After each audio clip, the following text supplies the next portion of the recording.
Welcome to another episode of Higher Learning. I am your host, Rashid. Today, we have a very special guest. We have Paul Martino, co-founder and chief growth officer at VillageMD. Paul, how you doing today? Fantastic. How about you? I'm great, Paul. I've been looking forward to this. You are a hell of a conversator, so I'm excited to learn a little bit more about you and get into it. Let's start here. When we were talking in our pre-call, I want to get into your career journey. I want to learn about what brought you to VillageMD. I want to how you co-founded it. I'm really excited about all that stuff, but I want to talk a little bit more about one of your more literal journeys. You were telling me that you took a trip with your kids to Iceland recently. And I got to tell you, I'm always looking for ideas on where to take my kids. I got 4 of them. I want to know what stood out about this trip in particular, why this is one that really was memorable. So a few things made it memorable. And I'll start with one of my kids. So I have 3 children in total, 20, 17, 15. Okay. And I had the 17 and 15-year-olds with me, girl, boy. And at about 2/3, 3/4 of the way through the trip, my youngest son, 15-year-old William, said to me, "Dad, have you noticed how much I've been off my phone this week?" And so to me, Iceland it's like a land that time forgot. It's just this mystical place. When you get there, the people are friendly, the food is exquisite. The thing I think that really jumped out at me most about it was we did some really fun stuff. We went to a waterfall that was on a black sand beach. Ooh. And the guide said, be really careful not to get too close to the water, because every once in a while, a bigger wave will crash up. And if it drags you out, there's no getting you back. Oh, man. So you are, in many ways, we did a helicopter ride. And we saw these ice caves. And I was thinking, as I was around these ice caves, if a guide decided that they didn't like us for any reason, you're done. Wherever you are, you've got no chance of getting out of there. Amazing. So it was an action-packed, fun-filled vacation, a lot of no phone time, a lot of playing games. We stayed at a place that had a game room. And so we were playing darts and we were playing pool and we were, singing and dancing to music. To me, it's what every parent should dream that their kids want to do with them. So I highly recommend it. Get it on your list. I got to tell you, if you're a guide or a tour guide, the threat of imminent death, right, will cause people to be super polite and probably tip pretty well. So they really got something going there. I love that. Again, I have young children, 11, 9, and 8 in particular. They have their own iPads. One of them has their own phone. So anything I can do to remove them from that screen is really good. So maybe I'm going to have to book a trip to Iceland very soon. I want to ask you, obviously parenting is a big part of who you are. It usually is with any parent. We're going to talk about hiring philosophy because that's what this pod's about, but I want to know about parenting philosophy. Do you have any advice you can share with us in terms of, you have kids at a very formative age that have really kind of guided you throughout this process? The easiest thing that there's 2 ways I think about it. First, be honest with your kids. Whatever's on your mind, if you're irritated with them, if you're having a bad day at work, if the stuff's just not going right, tell them that. And then my advice to my kids from when they were really little, and I'm divorced, so these are not my kids with my current wife. So there's a whole set of complexities that go with that. Sure. And what I said to my kids is, there's only 3 things that I'm going to teach you as your father. And really, I think any parent. And those 3 things are really simple. Be respectful to adults, be honest, and always do your best. If you can just do those 3 things, I'm not going to be a great math teacher for you. I'm probably only going to be a mediocre one, and probably the same with geography and all that other stuff too. But if you can stick to those 3 principles, we have half a chance of making you and us have a good life and you becoming a productive adult. I love that. I'm going to write that down. And since we're sharing here, I'm going to share one of my parenting philosophies and something that's really, I think, helped me throughout this. So this journey that I've been on for 11 years with 4 children now, one of the things that I've always tried to do is I've always tried to make it, much like you do with a company and a culture, somewhat tribal, right? That we're a group, that there's unity there and there's sacrifice that comes with that. And so everything that we do as a family is around being part of the Rashid family, right? Yeah. We are the Rashid family. Your name is important because it's my name. We're all in this together. And when they come and they say, and these are our guiding principles, right? We're not overly religious. It's not really about law for us. It's really about, we know what right and wrong is, and that is our standard, and that's what our family lives by. And so even if Jimmy down the street is doing something differently, or your friend has this and you don't, that doesn't matter because we're Rashid. And sometimes I even tell my kids, do you want to go be a Smith? You can go be a Smith. But if you want to be Rashid, this is what we do here. And those are the guiding principles that I think forms a real unity and a real clan. And so like we even had t-shirts, man, I mean, they're really cheesy, proud to be Rashid's, things like that. But you're trying to create a tribe because quite frankly, that's what you have with your family. And if you can count on each other and be connected and have this idea of what good looks like, I think that can be a really powerful thing. So what do you think about that? Yeah, I tend to agree with that. And by the way, I don't think it's limited to your family. I think it extends to the workplace. When, you know, we're going to get here and I'm kind of jumping the gun, but when I thought about VillageMD, when we thought about culture, you know, just to be candid, we had a no asshole rule. And by that, I meant if the person was the most qualified on paper and they showed up really well, but you knew that they just had an edge and they weren't really going to fit, they would twist the company culture, then we probably don't want them. We probably don't want to hire them. So I think this whole notion that you threw out there about clan, I think it's so important for families. And I think if your kids actually get it the way you described it, they should be really proud of it. Wearing that t-shirt should be a badge of honor for them. I love that. Thank you. And listen, if you want to think I have parenting philosophies, I got management philosophies and culture philosophies all over the place. And that is a big part of it because much like you said, no assholes. And very famously, I think Google has a similar policy like that. But for me, it comes down to, you know, I will walk a talented asshole out the door as soon as possible, because at the end of the day, it's not just about you as an individual contributor. It's what you contribute to that larger picture in that team. And I want to hire people that not only really are smart, right, or people that are really talented and have the skills that we need for a role. But, you know, sometimes we talk about, is this somebody you'd want to take a 3 or 4 hour car ride with, right? Is this somebody that you get along with and you could talk with and break bread with and enjoy? And that doesn't mean you all have to be best friends, but at the end of the day, there has to be commonality. And that's why our company in particular, we really hone in on behavioral attributes. We hire a lot of people early in their career, so it's a little bit easier to do that sometimes because you can train some of that aptitude, but we never forsake attitude. And that's one of the biggest things that we do. So there's a lot of alignment here from a cultural perspective. So I'm so interested to hear about VillageMD. I want to read something to you because I know this has to be a big part of the culture. And it sounds like you're starting out with what they call in the industry a BHAG, right? A big, hairy, audacious goal. And so I found this founding principle on VillageMD. I want to read it to you. And I want to talk about why this was important to you.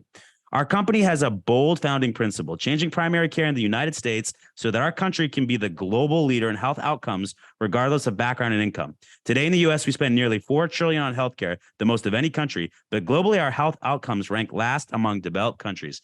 I would not say that we have a great perception as a country in terms of our healthcare system and the way it works and how it's so differentiated between people, the haves and the have-nots. Why was this important to you? And what is VillageMD doing to kind of contribute positively to changing this around? Yeah.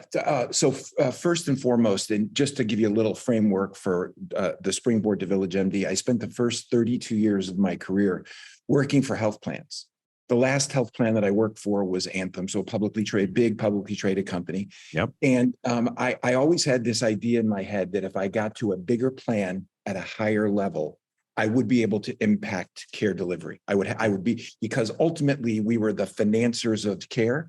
And so therefore people would listen to us. And in the end, I'm ashamed to admit that I was mistaken. It doesn't work that way. And it was a hard lesson and a long lesson for me to learn. What really matters is what goes on between the patient and the physician in the exam room. Most people go to their doctor because there's something wrong. They're not feeling well. Right? Every once in a while, people go in, call it an annual checkup. They go in to make sure that, the engine's running okay. But outside of that, most people are there. And when they're there, they're usually scared, they're concerned. And what they're looking for is a little bit of compassion. They want somebody that's a good listener. I interview a lot of patients as part of my role in the company. And I'll often ask them the question, why did you choose to come to this Village Medical Clinic? You were new to the area. You didn't know this doctor, and yet you chose to come to Village Medical. Why did you do that? And she said, well, this one woman in particular said to me, I was sitting around the pool at the condominium where I live, and everybody was raving about the doctor in your Village Medical Clinic. And for my own satisfaction and edification, I had to go check it out. And as I was talking to her, I said, well, so how long have you been a patient here? And she said, about 6, 7, 8 months. How long have you lived here? About 6, 7, 8 months. And so to me, if you're creating that type of an experience for people, I don't even think of them as patients, just people. What do people want? Like back to our kid conversation, just be honest with people, be respectful to people. They'll be respectful to you. Create an environment where people can actually feel comfortable in going and frankly, bearing their soul, their warts, what's wrong with them, with their clinician, and do it in a safe, comfortable environment.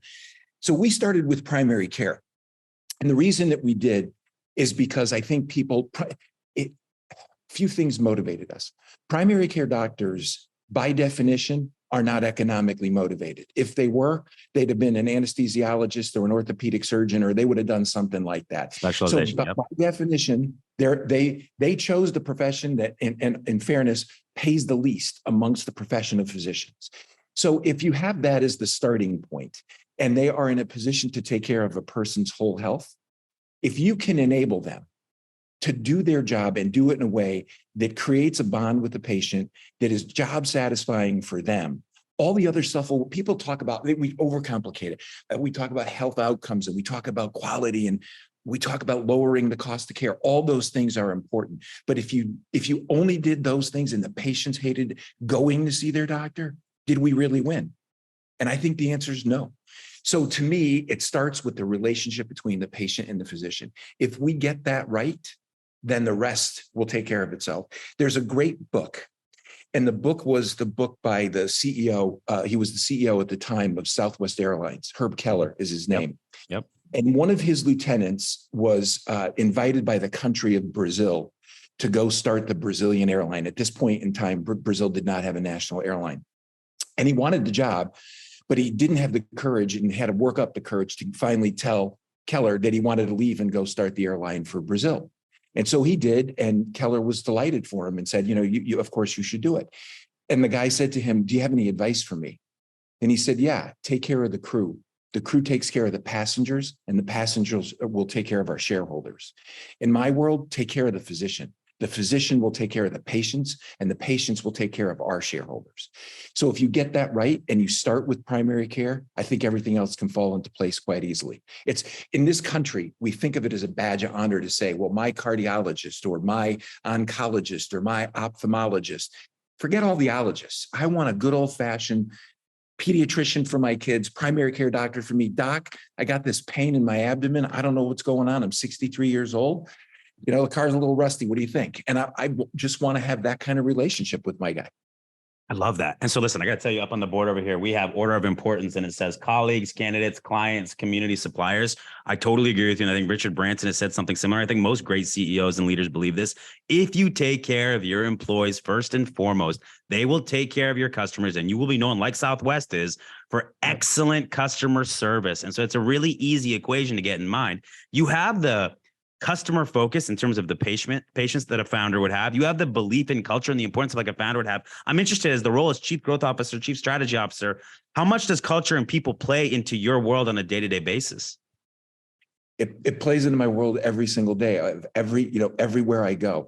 I was the guy, frankly, especially early stages of the company, it would be my job to go to Murray, Kentucky, and meet with Dr. Bob Hughes, who was sent my way by an Anthem colleague.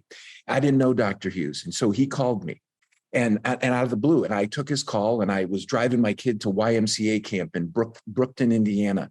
And it's about a 3-hour slog down and back. And I talked to him the whole way down and the whole way back. And then he came up to visit, and we had to make a decision that we liked each other. We thought we could work together with each other, that the business model would make sense. But in the end, we needed a physician leader.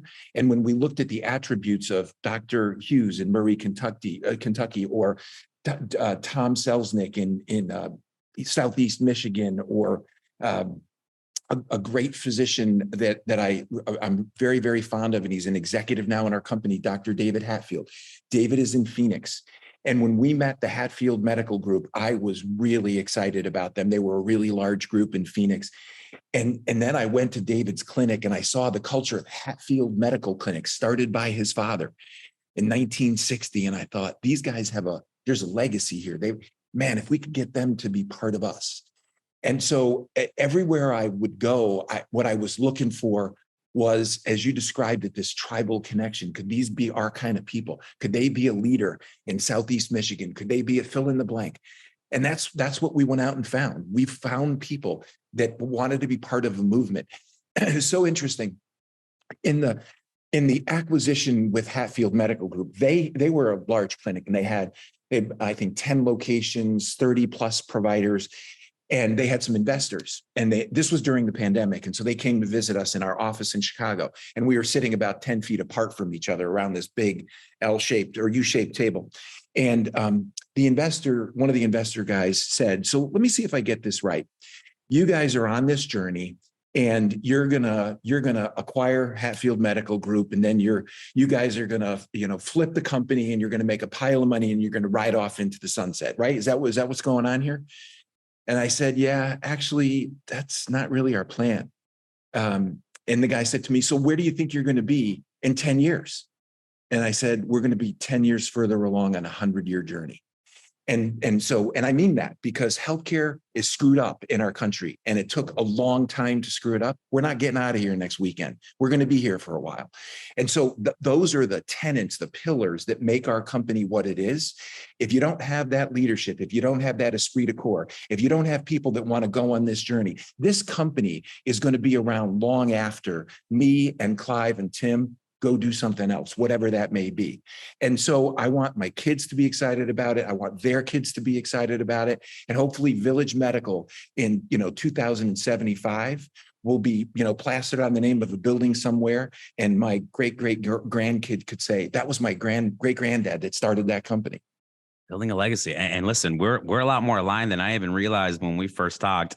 Your passion and energy is palpable. I need to get an application for VillageMD. I'm signing up. I always say, it's funny you said what you said, because I always say that as an entrepreneur, you're either a mercenary or a missionary. And I am most definitely a missionary. And when people talk to me and ask me, well, what are your financial goals? Or where do you see MSH in 10 years? Or what are you trying to do? I said, well, I don't really have financial goals. I have impact goals. I have things that I want to do to make sure that we're being effective and we're reaching as many companies and people as possible. Money is a byproduct of doing something amazing well and building a legacy and building something lasting. And I think people raise their eyebrow at me because that's not the typical answer you get for an entrepreneur, but that's how you build something sustainable. And listen, you couldn't be doing it in a more important space, in a place that needs more reform. I mean, I think hiring needs complete reformation, but healthcare certainly is even higher on that list. So a big time kudos to you. And I love the approach. And I believe it 100% because I live it day to day myself. And this is the type of people that make the impacts that really change the world in a very positive way. So kudos to you on that. I want to share a story with you on this very topic. Let's go. I'm working for Anthem, and the sales team, they were out there, and they ended up, Anthem got this account, Motorola Mobility, which ended up getting acquired by Google. Yep. So we have an audience with Google, and they're chomping at the bit to want to. Google had never been out to bid. They had only worked with Kaiser and whoever all else they were working with. And so this was their time. And I went out and I met with them, with the sales team. And in a conversation just like this, I said to the head of US benefits for them, so you live here in Northern California. She said, well, actually, I'm from Seattle. I used to work for Weyerhaeuser, the paper company. And then I was called by Google. And so I just got myself a condo here, but my family, we still live up in Seattle. And I said, so tell me a little bit about that. You say you have a house up there. Tell me about your assets. What are your assets? And she kind of looked at me a little bit quizzically, and she said, well, we have a house, and then I have this condo here, but I don't own the condo. I just rent it. And then my husband and I, we kind of live on the Puget Sound, and we like to boat. So we have a small boat that we go out with our kids on sometimes. And we have a couple of cars, and, we have some savings. And I said, I was just curious, how come when I asked you what your assets were, you never said the enjoyment of good health? And I'm curious, do you think Googlers, because that's what they're called, they're not called employees, they're Googlers. Do you think the Googlers value their health? And she said, I don't know, but I don't really think so. And I said, so until people view good health as maybe the most significant asset that they have, it's going to be really hard to change the culture of your health experience within Google as an organization. And then we went on this journey together, and I became the executive sponsor of Google to help them think about a different way to think about healthcare. And I think that's true for all people. If you don't view your health as an asset, then what do you have left, right? There's the things that are in short supply are time and your health. All right. You notice in our mission statements, we don't talk about we want to be the most profitable healthcare company on the planet. We want to drive the best health outcome. That's what we're interested in. I love that. And I'll give you a similar story. So at Easter, I had my family around the table, and we were all saying something we were thankful for. And I said, the one rule is you can't copy the person said before. He said, all my kids go, my wife go, and I went last. And I said, I am grateful for our health, our relative health, because without that, the material possessions, the love, the different things, those all become very secondary if you can't focus on your health. So we're very, very grateful to have our health. And I was trying to make that resonate with my kids, because that's something that a lot of times we have some control over, but we don't have total control of that, right? And that's something that can flip your life in an instant. And so you are dealing with people at the most urgent of their times, the most scared, the most anxious of their times. And that physician care, that belief, that mission, it's so, so important. That's genuine, because you know what? That permeates the people that work for your organization, and that ultimately permeates the patients and the care that they get. Really, really important. I love that. We're both pretty big readers. We read the book Grit, and it resonated with both of us. So we're going to talk a little bit about what you look for in hiring. I know Grit is a part of that. You have a great story on somebody that you hired around their grittiness, but I'm interested in your grit. I know that you have it. Can you think of a time where your grit led to you to be successful in something that maybe someone else wouldn't have been? I know it's an important quality. I'm interested in how that's played out throughout your life. So, I was a kid that grew up in a small town in Connecticut. And I suppose maybe like a lot of kids back in those days, I had this idea that maybe I'll go to college, maybe I won't go to college. If I was going to go, I didn't really know what I wanted to do. And so I was 16 years old, and my parents encouraged me that, you need to go get a job. And so Paul and Sarah Appel lived across the street from us. And so I knocked on their door, and they owned Appel drugstore in town, the little town that I worked in. And so, or lived in rather. And so I knocked on their door and said, Mr. Appel, I would be honored if I could get a job working for your pharmacy. And he said, well, you'll have to come in and fill out an application, which I did. And then I went through an interview, which was not with him. It was with everybody else. And ultimately I got a job, and I thought, well, lucky me, I'm going to be me a pharmacist. Well, they had a different idea. It was the summer of 2000 or 1976 or something like that. And they gave me a can of paint and a paintbrush and said, see that guardrail out in the parking lot? That thing needs a new coat of paint. And so ultimately I got the job, and I did my best, and I was gritty. I went out there and I painted that fence in the heat of the summer. And then I decided I was going to become a pharmacist. So I went to the university. I enrolled in the University of Connecticut School of Pharmacy. That didn't go so well in the first semester because chemistry and biology and all that kind of stuff that was not my wheelhouse. Yep. So I lasted there for a semester. Then I joined the School of Business, and I lasted there 2 semesters because it was a series of multiple choice tests where most kids got the test from some other kid and cheated on it.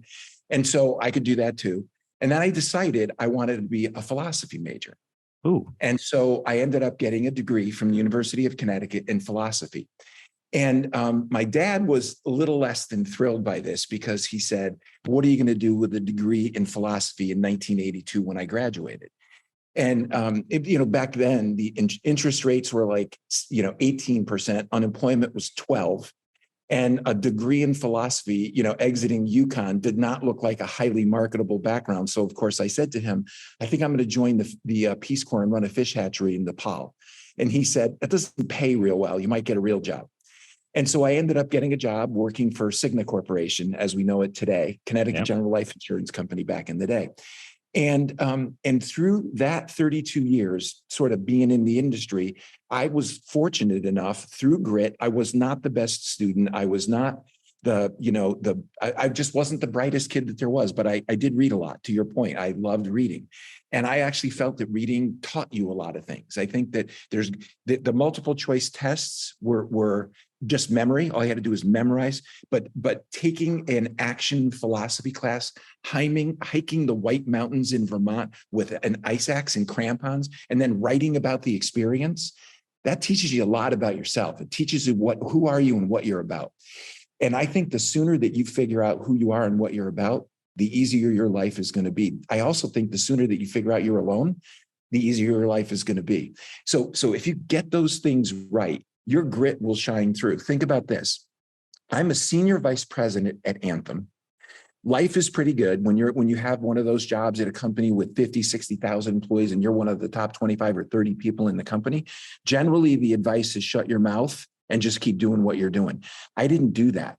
I resigned and left the company in 2013 with no job, no income, to start VillageMD with Tim and Clive, because they believed what I believed, which was we owe it to the healthcare system to do a better job. And that's what we did. We didn't take an income for the first 2 years of the company, not until we raised Series A. And that was in 2015. We started the company April of 2013. I'm divorced. I got kids. I got a big job. And I chuck all that away and say, I'm going for it. And so to finish the story, as we got everything going, and we had this yellow lined piece of paper with the cap table. And I go down to Houston to meet with Clive. Lives in Houston. Tim lives in Chicago. Tim and I fly down and we spend a day with Clive in his conference room working on, our pitch deck. And eventually it got to be kind of late at night. And I said, guys, I go to bed early. I'm kind of hungry. We should get a hotel room and get something to eat. And Clive says, hotel room? You're staying with me. And by the way, Margie's got food for us, so don't worry about that. I'm like, okay. All right. So we go to Clive's house, and his 3 kids are there. I hadn't met them. I had met his wife, of course. And she had food for us. We sat down, had ourselves a little bit dinner. It was like 9:30. I said, okay, I got to go to bed. So he said, follow me. Tim, we're going upstairs. Tim, you have the guest room. Paul, you're going to be in Joseph's room. I said, well, where's Joseph going to go? He'll sleep on the couch downstairs. So I call my wife, and she said, where are you? And I said, I'm at Clive's house. Where were you all day? So we were working on the business plan. And so you're at Clive's house now? And I said, we are. What are you doing there? He said, well, I'm going to sleep here. I said, I am sitting on the foot of the Joseph's twin bed, looking at Joseph in the amazing Technicolor Dreamcoat bedspread. And here's where I'm going to lay down tonight. And she said, honey, are you sure this was a good idea? And so, that was 2013. And here we are a decade later. It was a great idea. I love it. And see, here's the thing. When we think about entrepreneurs and we think about their story, we always get rich quick or overnight success story. It's never like that. My first 2 years did not take a salary. I was barely able to afford 99-cent cheesy cheeseburgers at Wendy's every lunch. And that's not the best for your health. And you had to fight through all of that to eventually get to where you go. But people don't talk about those stories as much. And so that grit is probably the number one quality of an entrepreneur and any leader that's going to be something of any type of impact. So I love that, love that, love that. I'm going to remember that one for sure. Let's get into the hiring. So I want to learn a little bit about how you've helped grow this company to its size. Can I ask, VillageMD, how many employees do you have total? Well, today we have over 20,000 employees. My goodness. Yeah. That is a lot. Okay, so let's talk about this. You've obviously been involved in hundreds, if not thousands of hiring processes throughout your career. Let's start here. Hiring philosophy. What's the number one thing you're thinking when you bring somebody in an organization? Behavioral traits, qualities, approach. Tell me what that philosophy is. Interestingly, what I look for is how they show up. And I'm not talking about, are they wearing a suit coat? Did they take the interview seriously? I want to understand who's sitting across the Zoom or the desk or whatever it is from me. I want to know who they are as a person. And so I'll share 2 stories with you about 2 very, very early on hires in the company. Yes, please. The first one is our executive admin, Tina. So we started the company in 2013. And by March, April of 2014, we were getting a fair amount of interest. And after, trying to manage my own schedule and manage my own calendar and book my own travel and all that kind of stuff, I thought there's a better use of my time and we should get an admin. So one day I came into the office and I said to Tim, I think I've got a person to be our admin. We're going to have to share one because we don't have the money to get one for everybody. And so there's a woman that works at a restaurant in my town, Francesca's Restaurant, and she's the manager of the restaurant, and she is awesome. And I think she could be a great admin. And he kind of looked at me quizzically and said, does she know how to do Excel? And does she know how to do PowerPoint? And I said, I don't know, but I could tell you this lady got customer service skills like nobody I've ever met. When I walk into that restaurant, it's like a long lost friend, big hug. She finds a table for me. If I have a reservation, if I don't have a reservation, she's accommodating me all along the way. And he said, well, she better have some business skills and some business acumen to complement those great customers. So I met with Tina and I said, look, I want to make sure that, we're aligned on how this is going to work. So I have a little project. I want to see how you do. So if I live in Chicago, so from let's have you go find us some office space. We don't have an office. We've been hanging around in Starbucks. It's getting a little old, long in the tooth for that. Go find us some office space. Here's the parameters. 294, go east to the lake. Preferably don't go all the way to the lake. Somewhere in there, north of the airport, south of Lake Cook Road, there's a big rectangle there. Go see what you can find. So she disappears. She comes back a week later, calls me and said, I'm ready. I'm ready to talk about office space. Well, forget talking about office space. She came back with a PowerPoint presentation, fully done, 3 options. She had the cost per square foot already negotiated, what move-in date we could have, whether it came with furniture, without. All I asked her to do was find a darn location. I didn't tell her to go get it done, and she did. So we hired Tina in 2014, and soon she will be celebrating her 10-year anniversary with us. Wow, so that is incredible. So that's Tina, and she, like, think about it, right? Tina's done well by us, but she started out as an executive admin, and she still is, and she loves her job, and she comes to work every day with passion and energy to do it. Better story. Marissa Lee joined us as an intern. Marissa Lee went to Cornell, and Tim Berry, our CEO, went to Cornell. So she figured out that this guy from Cornell had started this company, VillageMD, and she wanted an internship. So we hired her as an intern, and we were paying her next to nothing, $10 an hour. And then it came time for her to graduate. So now 2014 into soon to be 2015. And so I worked with her a lot as an intern, gave her projects to help us work through various markets that we might want to get into, and this kind of analytical work. So eventually I said to Marissa, we want to make you a full-time job offer. So, okay. And she said, but before you guys make me an offer, do you think it's possible that I could meet you two? So I said, yeah, and you should meet Clive too. And so, Marissa, we're going to be in New York City because the company's starting to get serious, and we're going to have to raise some capital. We're going to go meet with some bankers. Welsh Carson was one that we were going to go meet with, Tom Scully, if you know him. And why don't you meet us in New York City? She said, are you going to send me an airline ticket? And I said, nice try. I know there's a bus from Cornell to New York City, and I realize it's 5 hours, but you'll do just fine on that bus. And so she took the bus down to New York City, and it was one of these, listen, you're not in college. You're a strategy analyst. You're with us today. We're going to be running around New York City. You'll get a sense as to who we are, what we're trying to do, et cetera. So all that happened. Then we go make her a job offer, and she turns the job offer down. So I called her back and I said, I know a lot of kids that go to Cornell end up in New York City working for investment banks. And, I don't know if that's where you're going to end up. And you don't have to tell me if you don't want to tell me. But if you could give me just a little bit of feedback, it will make us a better organization. And she said, well, my family, my parents, my mom's a physician, my dad's a business guy, and they're immigrants from China.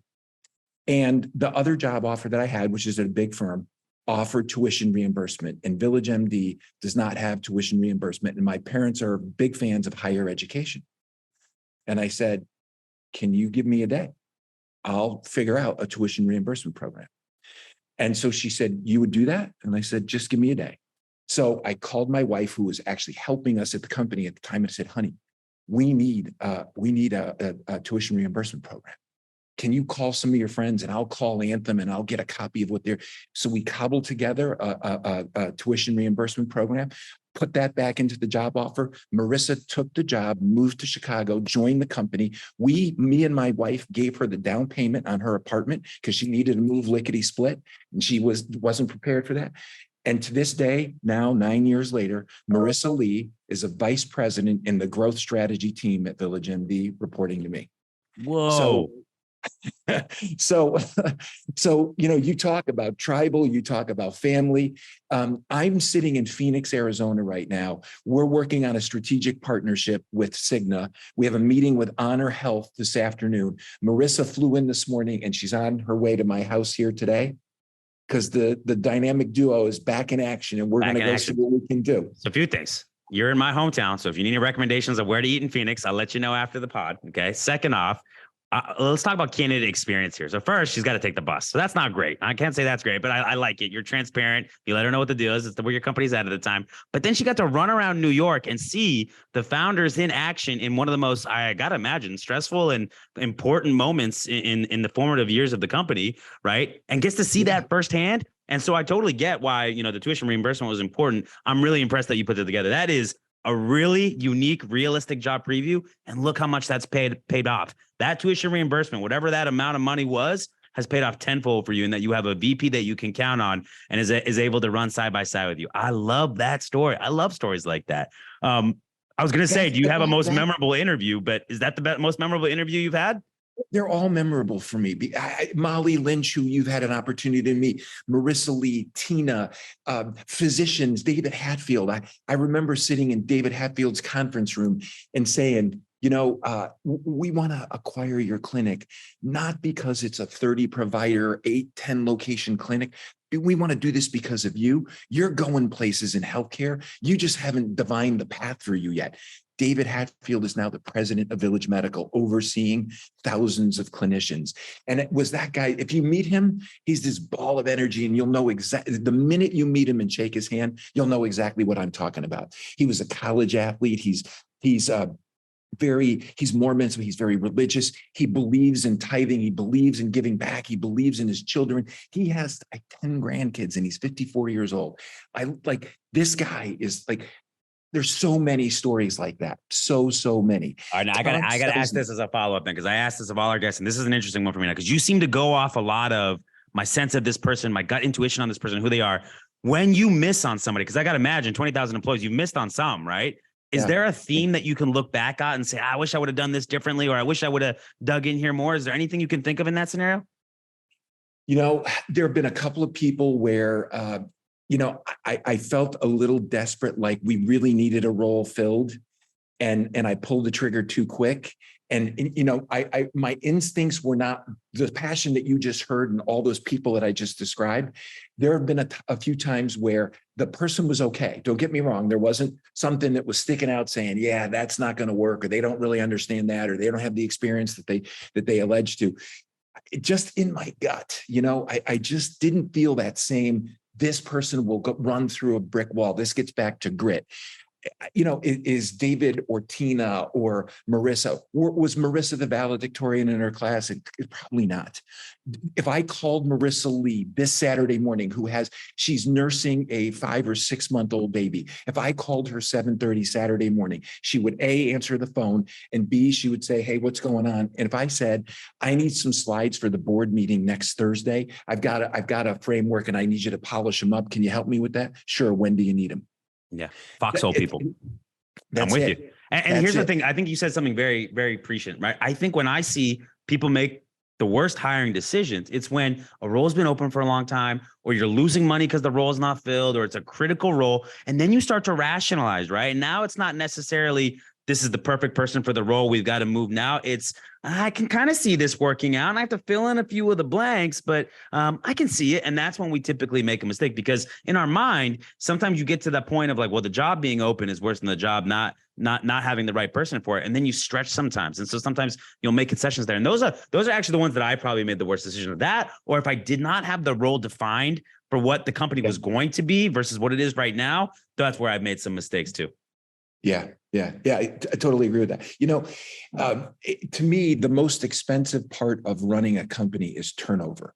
Mm-hmm. And if you mitigate turnover by having people like Marissa and Tina and Dr. Hatfield and Dr. Selznick that are long-termers, they've been with us, pick the person since the get-go, or when I first met them, 4 or 5 years later. If you can have that kind of continuity of people and resources, it's interesting because Tina, as an example, has had people knocking on her door because there's this perception that we've got this little secret sauce and this special thing going on. And people have knocked on Tina's door, and I'm sure that she's been attracted by all that, but her loyalty wins out all the time. And I've said to Tim, our life, your life, Tim, and my life will be a train wreck the day Tina walks out the door, because there is not one person that you or I talk to that she does not know who the person is and the relative importance of them communicating and getting on the phone with you or me or whatever it might be.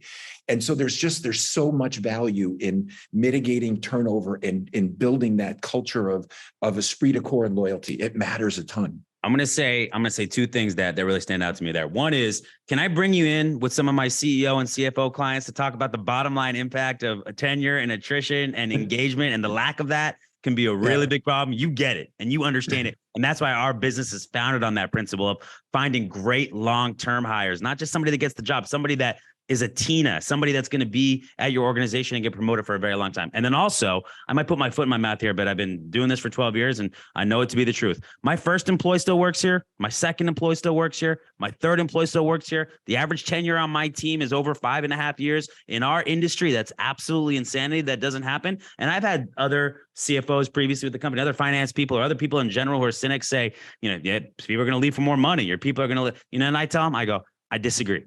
Yeah.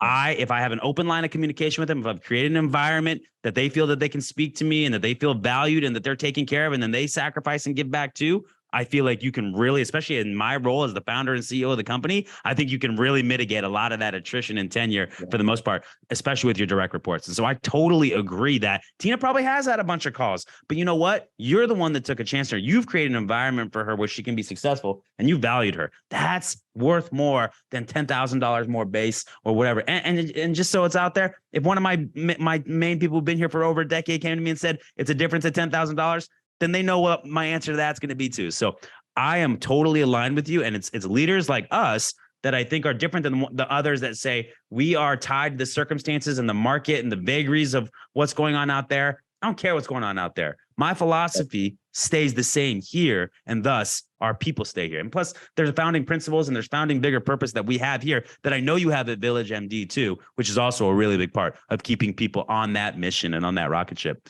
But think about this too. Just when I always approach an interview, this is not, I'm the employer. It's got to be good for you too. It can't just be good for me. You should get out of this discussion whatever you need to make the most informed decision possible, right? Because if it's truly going to be a long-term, productive, beneficial relationship, it's got to cut both ways. And to that same point, over the 8, 9, 10 years that Tina's been with us, we've had ups and downs, right? We've had our bumps in the road. You've got to have, Tina, you were off your game the last couple of weeks. What's going on with you, right? You got to have those honest conversations with people. Back to the same thing I said about my kids. Be honest with them. Every good relationship has that though, right? Sometimes my wife would tell you, I haven't been right for a couple of weeks, but we can talk about it, move on. And to me, one of the fundamental things, and I'm getting passionate now too, it might be the Cuban coffee I just had, but I think the reciprocity is one of the most important aspects of the employee and employer relationship. This idea that there's a hammer and nail relationship or people or employees are being treated like numbers, like to me, the relationship is fundamentally broken because there's a lack of trust. And I know why. A lot of companies make decisions to lay people off because they didn't hit quarterly numbers or they C-level didn't get their bonuses and things like that. And they're treated like numbers, right? And so why, of course, an employee is going to say, I got to look out for myself because this company is not looking out for me. But when you have that mutual reciprocity and mutual benefit, right? You as an individual being successful in your career is good for the company and the company's growth, which is good for me. We share in that. And that means that sometimes we sacrifice for each other. We give back to each other. We trust and talk to each other. And that's how you have a good working relationship. So I love it. Your company is at 20,000. It's amazing what you've done in this in the span of 10 years. But a big part of it is because of your philosophy and your driving of this culture and the retention of your people. Because if you had turnover, like many other companies in the healthcare space do, and I know all about issues with APC shortages and all these different things that are out there. But if you had that turnover, you've never been able to, you've always been taking a step back to take 2 forward. And so that makes it much tougher. Last question I'll ask you on the hiring side. Do you have a favorite question that you love to ask in terms of an interview or one that comes to mind when I ask you that? Yeah. My favorite question to ask for people is, tell me about you. And then, then they start to describe, they'll describe characteristics or things that they've done, right? I was the architect designer for McDonald's, or those are things I want to know about you. Who are you? Why did you want to come to this interview today? What is it that you hope to gain out of the conversation with us today? I want to know who's sitting there.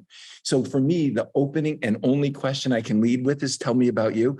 And I have to admit that sometimes that freaks people out because they want to describe the things that they've done, not who they are. Right. And to me, if you start with who they are, then all that other stuff, if you get the right chemistry, if you get the right quality, then you can teach all that other stuff.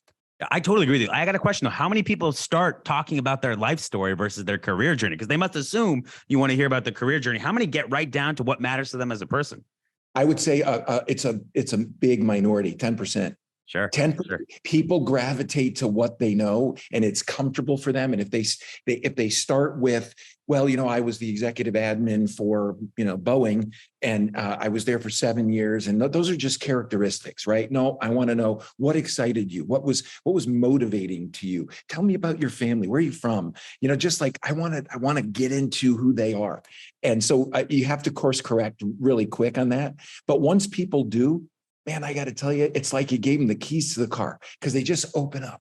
And people want to tell you stuff. They don't want to describe that they took a PowerPoint class 7 years ago and they know how to work Excel pivot tables.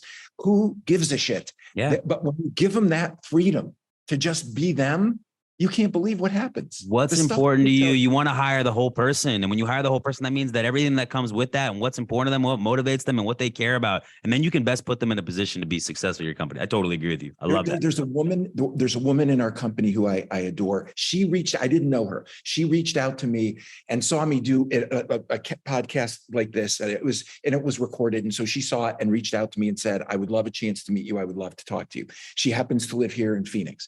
So one time I came to Phoenix and I sat down with her, and I said to her, why did you want to talk with me? And she said, well, when I listened to the recording of your interview, I was just blown away by your comfortability in talking and just talking openly about things and people. And I said, well, so then tell me about you. And she said, I don't think you want to know. And I said, I do. And this is a woman who grew up homeless in Southern California, put herself through school, literally through primary education, by hitchhiking to school every day because her family couldn't provide for her and she was homeless. She was living in a tent city. Wow. And made it through high school and then ended up getting a job with us. And so now I've been on her and have said to her, you're good enough to finish higher education, enroll in an online college. So I'm going to have coffee with her tomorrow because she did exactly that. But it was the freedom of allowing her to just tell me her story and not being embarrassed about it. Most people would be embarrassed by that story, and she wasn't. She got a ton of grit. That's for sure. Right, that's it. It's exactly what it is. I love so that. Give people that freedom. All right. Well, tell her I know her story. I'd love to hear it. Say hi for me when you meet up with her in Phoenix tomorrow. That is an exceptional story. So let's talk about a couple other things before we wrap up here. I want to know a little bit about, as the chief growth officer, as the chief strategy officer, what does that mean in terms of day to day? Like, is it acquisitive? Is it, working with investment or banking? Is it like, help us understand what somebody in that role does at your company? Yeah, the best way to think about it, and my encouragement for people that are early stage companies, and the market's changed a little bit, so there's a little tampering of what I'm about to say. But back when we started the company, and if you think about it, for healthcare in particular, and the companies that sort of look like us do what we do, this all happened as a result of the Affordable Care Act, which was 2010, right? Mm-hmm. And so 2010. Everybody's now trying to position and figure out what's going to change. And that's what I was doing when I was working for Anthem. What does this mean to us? What does it mean around payment to the provider network? What does it mean about integrity of reimbursement? Like all this sort of stuff. And you in the beginning, you get rewarded for growth. And so if that's what your investors want, and that's the profile of what we position the company, then you have to grow. So get out there and find your way in the markets and find physician leaders and understand the characteristics of the markets. And you need to go to school on those markets so that when you're in a board meeting and you're talking about Southeast Michigan and you say, well, let me describe what the characteristics of the market look like, you have to have command of your subject so they know why they bet on you. Every day, you have to remind them of why they bet on you. And the best way to do that as a high growth company is to have a command of your subject matter like no expert. And the only way to do that for me personally is get in the car and drive around Detroit, Michigan, or Murray, Tennessee. If you haven't been to Murray, 34,000 people, Murray State University, college town. We have a clinic on the campus there. Like, oh, wow. You got to live it. You got to live it and you got to breathe it. So yes, it's about acquisition. Yes, it's about growing the company. It's about figuring out what the characteristics of the markets look like that make them attractive. How can we run a successful business in Murray, which looks really different than Phoenix, Arizona, which looks really different than Houston, Texas, right? So to me, The strategy part is understanding the dynamics and characteristics of a market, finding a leader in that market that you can essentially build around, and then get busy building. And so that's what it looks like. Yes, there's a lot of investment banker meetings along the way. You don't get capital if you don't get in front of bankers. And the way to get in front of bankers is to prove to them that you've got something that's different and they want in on it. Ooh, words to live by. I love that. Okay, so I got to imagine there's a lot to choose from here, but what are you working on right now that you are really pumped about? What gets you out of bed and you're juiced in terms of things you're working on in the organization right now? Yeah, so it's a combination of things that I'm working on, not just in the organization, but for the organization. So, for example, I believe that women's health in this country has been underserved for a long, long time. And if I think about it in the context of our own company, there's a woman who is our head of human resources, human capital. And she, in the time that she's worked for us, she's been here a long time. She's had 2 children. She has the same benefit plan that I do. At 63 years old, she's in her 30s, right? Her needs, the characteristics of her life, what's happening are different than mine. And so why is it then that our benefit plan looks the same for everybody? What are we doing to actually allow people to have the things in the benefit plan that are offered to them that are unique to their particular place in life and the point in time in their life? And so women's health for me is one that's been enormously underserved. I think that women should have co-located primary care with obstetrics. I think that they should have co-located dermatology, gastroenterology. The number one comorbid condition postpartum is depression. And the number 2 is GI. They have GI problems as a result of giving birth. Well, the last time I checked, if you go to your OB, you're likely not going to see a derm. You're likely not going to see a behavioral health specialist. You're not going to see a GI. Why can't we co-locate all that and make it easier for a woman who generally makes most of the healthcare decisions in the family anyway? And so, I just think there's good work that can and should be done there. I'm sitting here in Phoenix, and on a flight right now is a woman named Robin Burzin. Robin is a doc, and she's the founder of Parsley Health. It's a women's health company. I joined her board. I am cheering on Robin. I want to do everything and anything I can to help her, not just with her digital model, but also with her in-clinic model for women's health. And so these are the things that really, really get me excited. Yesterday, I was in San Francisco. I was with my friend Jordan Schlane. Dr. Schlane runs a concierge medicine practice in Northern California. He's now got 28 clinicians, 8 locations, and meaning 8 cities around the country. And he's trying to figure out, somebody offered to buy the business. He's too young. He doesn't want to sell it, but he doesn't know how to scale it and grow it from where it is today. That's what I've been doing for the last decade. Jordan actually is, they call him the doctor to the stars. He's got a lot of famous patients. But most importantly, Jordan he was a commissioner for the city of San Francisco, and he got special dispensation in the summer of 2013. And he officiated the ceremony for my wife and I. I have all day for Jordan. He's a treat to be around. He's fun. And this July will be my 10-year anniversary. So back to Carmel and spending a day with Jordan. I love that. And listen, the benefits thing I think is, and listen, I look at this for our company, and if you get this figured out, I want to hear about it, because we've been looking at different companies that offer more self-selection benefits in general, not just health, but in general, because if you think about it, like some people might not be as, open to needing to get life insurance if they're 23 years old, or their 401k might not be their priority. Maybe they want something wellness related or mental health related or whatever it may be. So this idea of like this one size fits all health benefits program and benefits program is something I'm super passionate about, because I think I've got such a variance of people that work in our company, have different needs, some with families, some who are single, some who have different wants and desires, right? The ability to customize that and say, hey, here's what we're offering for you as an employee, but use it how you choose, I think is something that really the benefits of the future and how that's going to work, because it's really been kind of a one size fits all. And I'm also very passionate about women's health and the women's health side about it. So I love that you're taking such big steps in that direction. We're going to wrap up right here. But can I ask a question to you first? Yeah, please. I know this is what you do.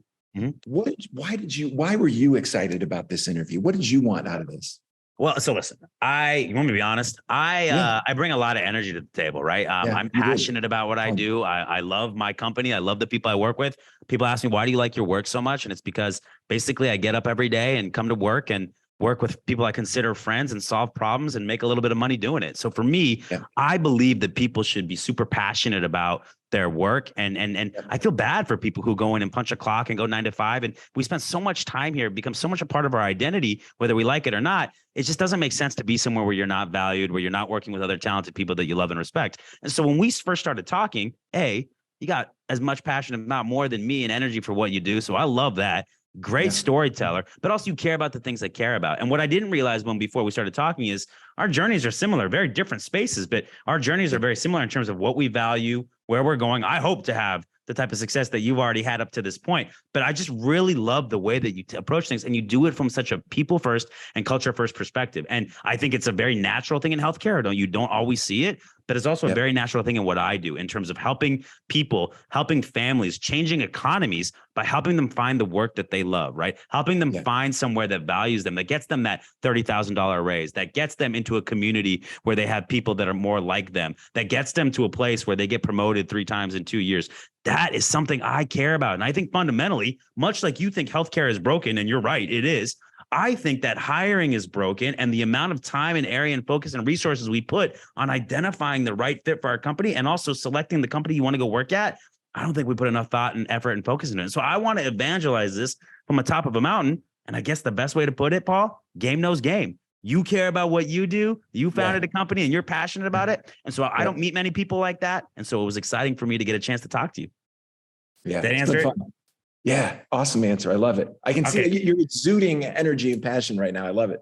I appreciate it. This is gonna be a good episode. I already know it's gonna be a good one. I'm gonna wrap up right here. What's one nugget of advice that you didn't have early on in your career that you know now that maybe for some of our younger listeners you would say from a career perspective?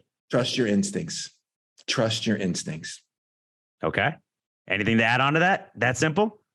I think it's that simple. I think if you are honest with yourself about who you are, what you want, what you value, and then you just project that outward, you can't really see this, but I used to say this with my dad all the time. This is to the left of center. This is to the right of center. And this is the center. And I always know when I'm here. I also know when I'm over here and when I'm over here, and I don't like it so well because I'm always trying to move myself back to the center. So if you follow your instincts, let them be your guide.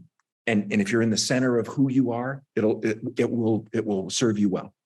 Mic drop. Jackie, I think we just got our video breakout right there. That was awesome. Paul, I appreciate you being and spending some time with us here. I'm looking forward to continuing to follow your journey. Thanks so much for the time. Thank you. Talk to you soon.